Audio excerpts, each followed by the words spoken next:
Hi, welcome back. In this video, we're going to talk about two important emotions. One is happiness and the other one is love. Let's talk about happiness first. What is happiness? Well, happiness is an emotion, actually a primary emotion. But the question is, what makes us happy? Let's do a small task here. I want you to write three things. The things that if I give you right now would make you happy forever. Please pause the video and take a pen and paper and list three things if I give you would make you happy forever. Okay, I hope you did go through and make a list of three items if I give you would make you happy forever. But are you sure you would be happy forever with those three things? Typically, people give answers like related to relationships or finances.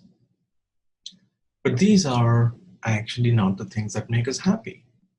In fact, a study conducted by Kahneman and group in 2006 tried to see the relationship between happiness, perceived happiness, and family income. So on the x-axis here, you see the family income with less than 20K, 20K, 50K, 90K. And I mean 20K to 50K, 50 to 90, and so on and so forth. On the y-axis, you see the percentage of individuals with that specific family income reported they were happy or very happy. As you can see, with the increase in the family income, there definitely is an increase in one's perceived happiness, right? But once you get to this particular point, right, which is 78K, family income actually doesn't matter. So income matters, but only so much. So much that it is sufficient for you to live a normal life. So beyond 78K, it doesn't really matter how much you earn. It's like beyond the basic needs, money doesn't buy you happiness. Well, that's the reason why we see even the successful, rich people have issues. Even lottery winners are only transiently happy. They're happy for a moment of time, usually a year or two, and they go back to the normal. Then that begs the question, what makes us happy then? Do our surroundings make us happy? Well, not as much as we think it might. It actually accounts to 10% of our happiness. What determines our happiness then? Well, according to research, 10% of our happiness comes from our material things like your car, your house, your cell phone, your laptop, materialistic things. It accounts for 10%. 50% of our happiness comes from our genetics. It's like a set point. And if you don't do anything intentionally, and if you take away the circumstantial thing, which again changes your happiness on a day-to-day basis, you are set with your genetic set point. In other words, our happiness fluctuates around this genetically predisposed happiness scale we are born with. So we fluctuate around this particular point. But here's the good news. 40% of our happiness is determined by our intentions or our intentional activities. In other words, our happiness is in our hands. Intentional how? What can we do to make our lives happier? One thing research suggests that makes and keeps us happy is constantly committing to goals. it doesn't really matter what the goals are, as long as these goals are meaningful to you, like literally meaningful to you. Not your father, not your mother, not your girlfriend, or not your boyfriend, or not your teacher. It's you. As long as what you're committed to is meaningful to you, that keeps you happy. Now think about it for a second. What are some of your happiest moments?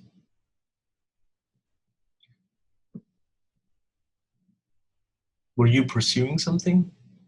Usually the things you're happy about are the things that you worked really hard towards something.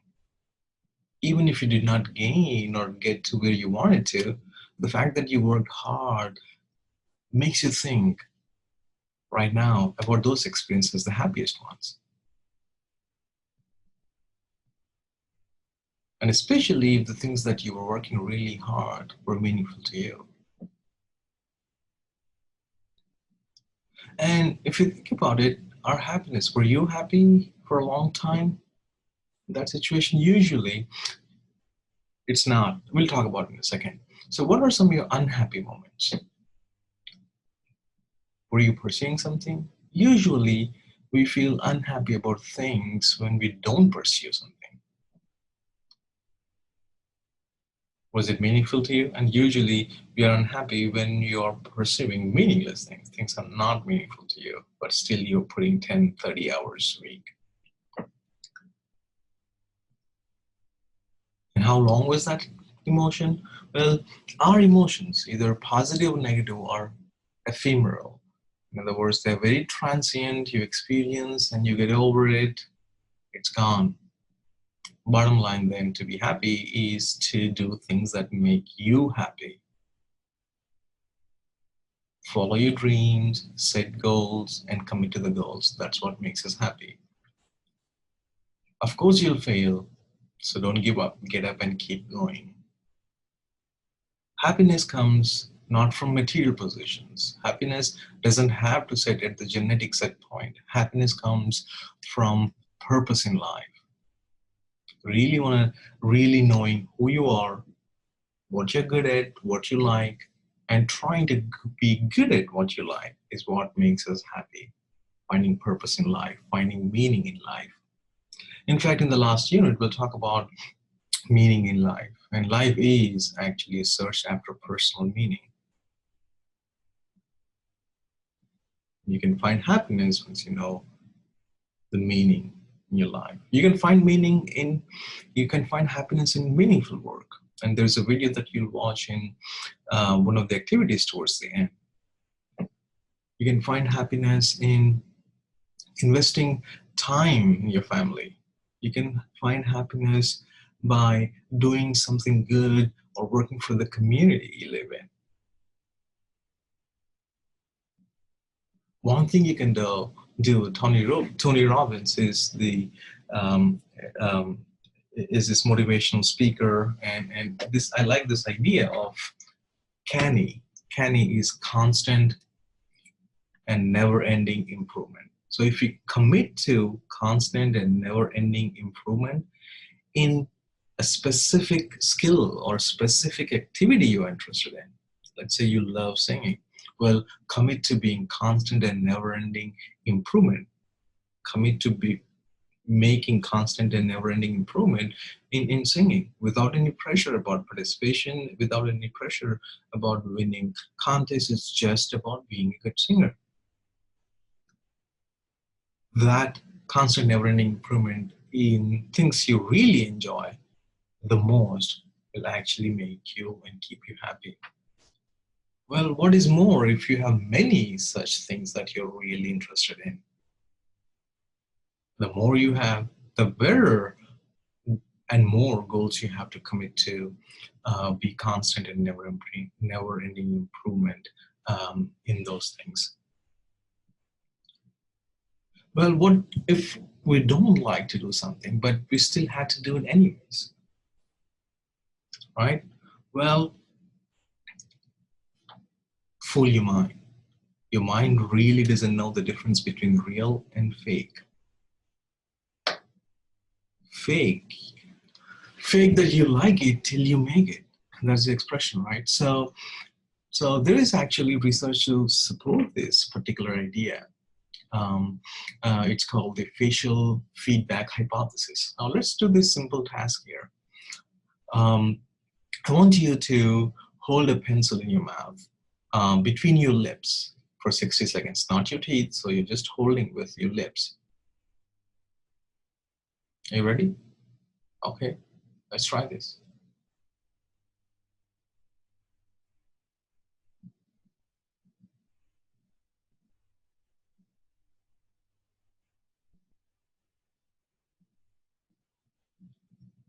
Okay, how do you feel now? Well, typically people report that they feel sad, and there's a good there's actually an interesting experiment conducted on. So let's try this one now. Hold a pencil between your teeth like the picture over here, and people report here that they feel happy. Now the idea here is that your facial expressions when you're holding a pencil with your lips versus between your teeth is this here. It is similar to being sad versus here it is the expressions are similar to your expressions when you smile. So if you keep smiling, it keeps you happy. If you keep being sad or make sad faces, then you won't be happy. The idea is that your mind doesn't know the difference between the real and fake situation, and you can actually fool it by changing your facial expressions. It's equally true with your body posture, and your body postures change with the state of mind you're in. Usually when you are depressed, when you are, what do you say, anxious, nervous, you usually bend down, curl forward, and you have a very low voice. But when you're happy, confident, your shoulders, they go back, and you sit straight, and your body posture changes. The opposite is true too. In other words, if you try to keep your posture in a way, then that actually changes your feeling about it. So how your bodily expressions influence your emotions, and your emotions also influence your body posture. But keep smiling, but not any smile. Just put on a smile, but actually give a real smile. Well, according to some research, there is what is called as Dungeon smile. It's a genuine smile, a smile with appropriate facial muscles. Now, tell me, which of these two pictures you think is a picture of this actress with a real smile? Well, you're right. This is the one, right? And this seems like not a genuine smile. This is a genuine smile. The main difference here is, can you guess what the main difference is? Okay, the facial expressions and which part? Especially here, if you see there are more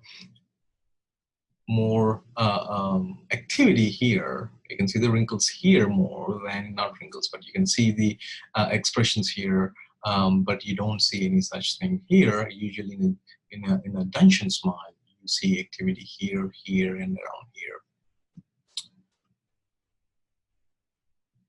Well, when you talk about smile, you cannot not talk about a Mona Lisa smile. Well, people say it's enigmatic smile, and people actually took time to calculate the proportions of different kinds of emotions based on the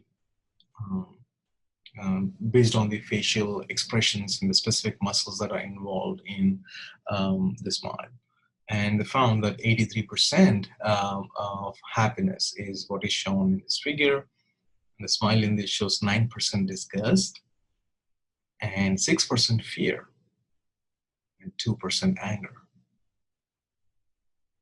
Well, that's what we got in this video, where we talked about happiness. And in the next video, we'll talk about the deepest emotions of all, love.